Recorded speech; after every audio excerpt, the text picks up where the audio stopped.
My wife Melissa, 30F, and I, 32M, have been together for 12 years, married for 7. We met during our sophomore year of college at a mutual friend's party. I remember being instantly drawn to her vibrant personality and infectious laugh. I was always more of an introvert, preferring small gatherings to wild parties, but Melissa had a way of bringing me out of my shell. We started dating a few months after that party. It wasn't always smooth sailing. We had our fair share of arguments and misunderstandings, especially in those early years, but we always managed to work through our issues. I remember one particularly rough patch during our senior year when we almost broke up over different post-graduation plans. I had been offered a job in our college town, while Melissa wanted to move to the city. We spent weeks going back and forth, neither willing to compromise. In the end, we realized our relationship was more important than any job or location. I turned down the offer and we moved to the city together after graduation. Those first few years in the city were tough. We were both working entry-level jobs, living in a tiny studio apartment, and trying to figure out adulthood. Money was tight, and we often argued about finances. But we also had some of our best times during those years. We'd explore the city on weekends, finding hidden gem restaurants and quirky museums. We'd stay up late dreaming about our future, the house we'd buy, the kids we'd have, the travels we'd take. Melissa was always close with her mom, Karen. When Melissa was young, her dad traveled a lot for work, so it was often just her and Karen. They developed a tight bond that continued into Melissa's adulthood. Karen was always supportive of our relationship, even in the early days when my own parents were skeptical about us getting serious so young. 5 years ago, Melissa's parents went through a messy divorce. It turned out her dad had been having an affair with his secretary for years. Melissa was devastated. She had always looked up to her dad, and the revelation shook her to her core. She threw herself into supporting Karen, often spending hours on the phone with her or driving to visit her on weekends. The divorce took a toll on our relationship too. Melissa became more guarded, always waiting for the other shoe to drop. We went through a rough patch where she would accuse me of cheating anytime I worked late or went out with friends. It took months of reassurance, and even a few couples therapy sessions to work through it. Things started looking up about 2 years ago. We had both advanced in our careers, bought a small house in the suburbs, and were talking about trying for a baby. Karen had started dating again, which took some of the pressure off Melissa to be her primary support system. Karen met Tom online, and they hit it off immediately. After only 6 months of dating, they eloped. It was a huge shock to all of us, especially Melissa. She was worried Karen was rushing into things, still vulnerable from the divorce. But Tom seemed like a good guy, successful real estate developer, charming, treated Karen well. So we tried to be supportive. Tom has 2 kids from a previous marriage, a daughter around Melissa's age, and a son, Eric, 35M now, who's a few years older than us. Eric started coming around for family gatherings, and he and Melissa seemed to get along well. I thought it was nice. She was bonding with her new stepfamily. Eric and I even played golf a few times. He seemed like a decent guy, though a bit of a player. He was always talking about different women he was seeing. Over the past year, I noticed Melissa growing more distant. She was always on her phone, started going out more with friends I'd never met, and our sex life dwindled to almost nothing. When I'd try to talk to her about it, she'd get defensive and say she was just stressed from work. I wanted to believe her, but something felt off. Last week, I borrowed Melissa's iPad to look up a recipe while she was in the shower. A message notification popped up from Eric that said, "Can't wait to see you later, babe. Wear that red lingerie I like." My stomach dropped. I know I shouldn't have, but I opened the messages and started scrolling. There were hundreds of sexually explicit texts and photos going back months. I confronted Melissa as soon as she got out of the shower. At first, she tried to deny it, but when I told her I saw the messages, she broke down crying. She admitted she's been sleeping with Eric for the past 6 months. Apparently, it started innocently. Eric asked her advice on dating apps, but things quickly turned flirtatious and then sexual. I'm completely gutted. Not only has Melissa been cheating, but with her stepbrother of all people. I can't even wrap my head around how messed up that is. I asked her to leave and go stay with a friend while I figure things out. I haven't told anyone in the family yet. I know it will destroy Karen when she finds out. I'm at a total loss for what to do now. Part of me still loves Melissa and wants to try to work things out. We've been through so much together, moving to the city with nothing, supporting each other through tough times at work, dealing with her parents' divorce. I keep thinking about all our dreams and plans. Just a few months ago, we were talking about names for our future kids. How did we go from that to this? But I don't know if I can ever trust her again after this level of betrayal. And the fact that it's with Eric makes it even worse. How could we ever have normal family gatherings again? Every time I close my eyes, I see the messages and pictures she sent him. It makes me physically sick. I'm considering telling Karen and Tom everything, but I'm worried about blowing up the whole family. Should I confront Eric? Try to save my marriage? Get a divorce? I feel like my whole world has been turned upside down, and I don't know which way is up anymore. I keep replaying everything in my mind, wondering if there were signs I missed. Was she already seeing Eric when we went on that family vacation last summer? Was she thinking of him when we were trying to conceive a few months ago? The thought of it makes my skin crawl. I haven't been able to eat or sleep much since finding out. I've been calling in sick to work, which I know I can't keep doing. But I can't face anyone right now. I feel like my whole life has been a lie. Any advice would be appreciated. I never thought I'd be in this position, and I'm completely lost. Update 1.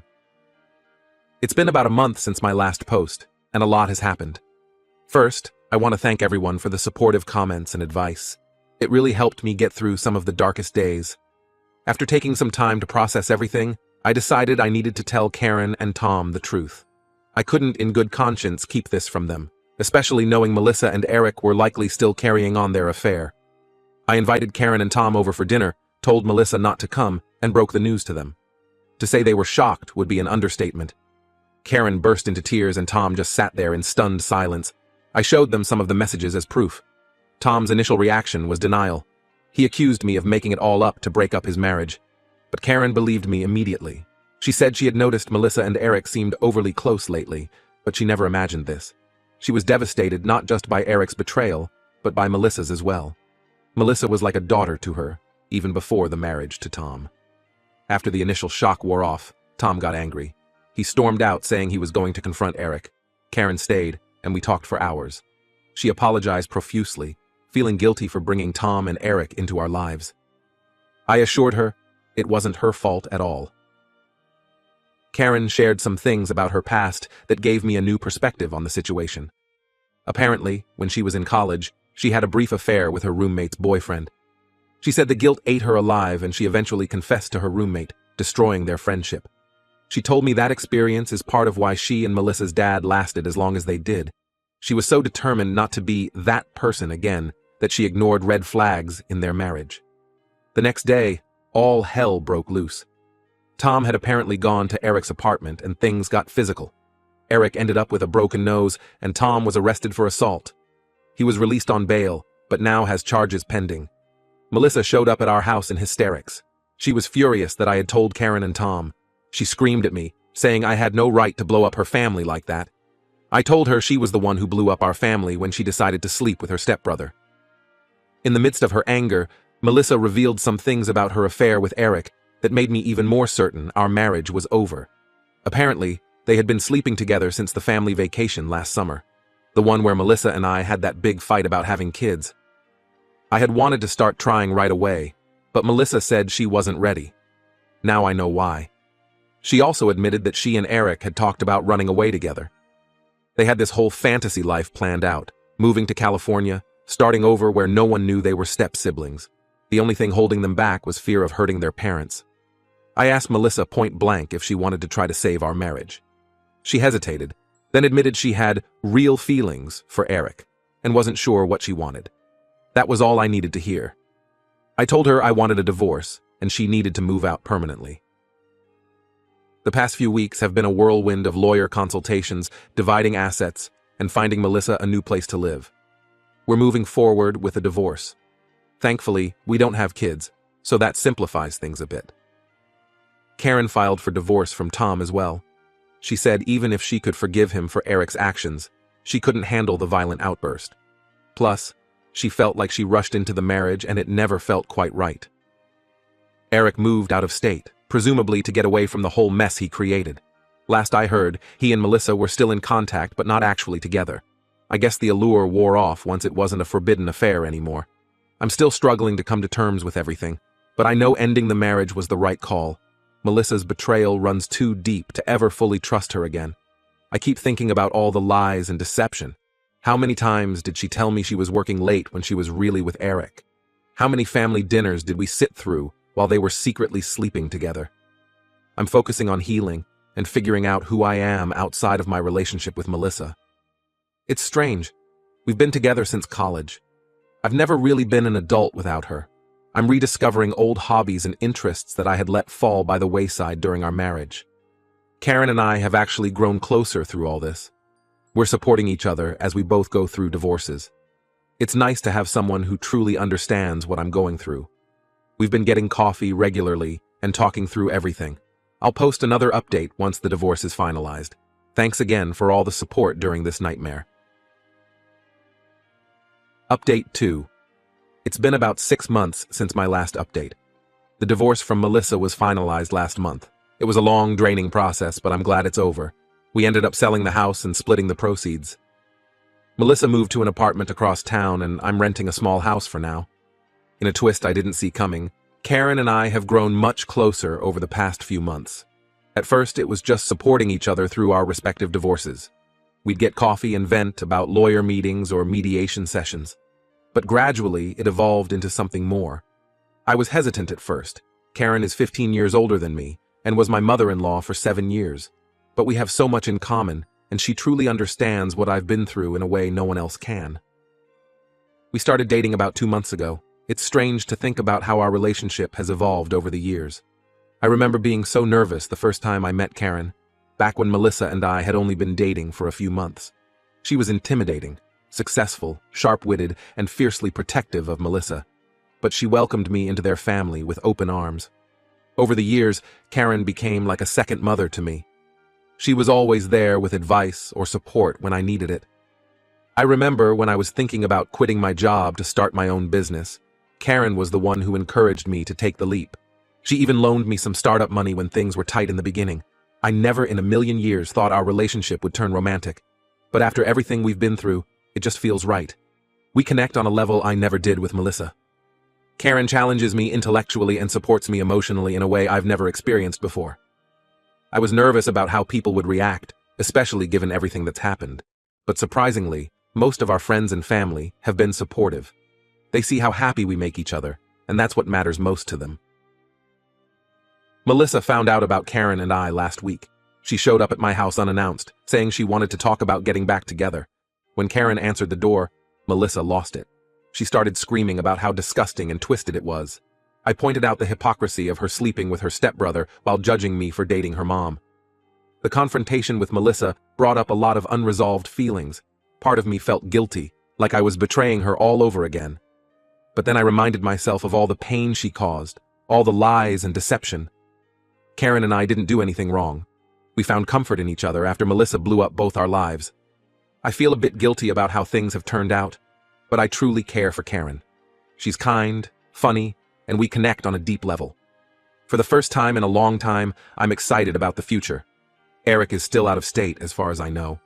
I heard through the grapevine that he and Melissa tried to make a go of an actual relationship, but it fizzled out quickly once the illicit thrill was gone.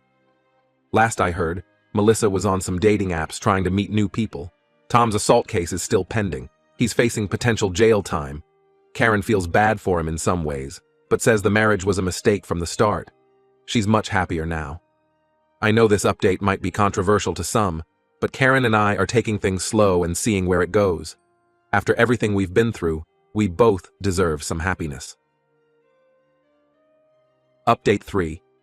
It's been almost a year since this whole saga began, and I finally feel like my life is back on track. Karen and I are still going strong. We moved in together a couple months ago and things are great. Our age difference honestly hasn't been an issue at all. We're on the same page about what we want in life, and she keeps me young. Living with Karen has been an adjustment, but a good one. It's so different from living with Melissa. Karen and I have similar habits and routines, which makes day-to-day life easier. We both like to wake up early and go for a run before work. In the evenings, we often cook dinner together and then read or watch documentaries. It's a calmer, more mature relationship than what I had with Melissa. Melissa has mostly faded out of my life, which is for the best. She reached out a few times trying to reconcile, but I shut that down quickly. Last I heard, she's dating some guy she met at work. I hope she's gotten help and worked on herself, but that's not my problem anymore. I ran into Melissa's dad at the grocery store last week. It was awkward at first. I hadn't seen him since before the divorce, but we ended up talking for a while. He apologized for how things ended with Melissa and said he was happy I had found happiness with Karen. It was a surprisingly healing conversation. Eric is apparently engaged to a woman he met in his new city. I guess the whole step-sibling affair thing was just a phase for him. I still can't wrap my head around how he could do that to his family, but again, not my circus, not my monkeys. Tom ended up taking a plea deal on the assault charges.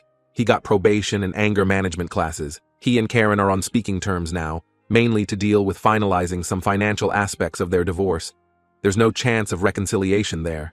Karen and I are talking about getting married next year. I never thought I'd be excited about marriage again after what happened with Melissa, but Karen has shown me what a true partnership should be like.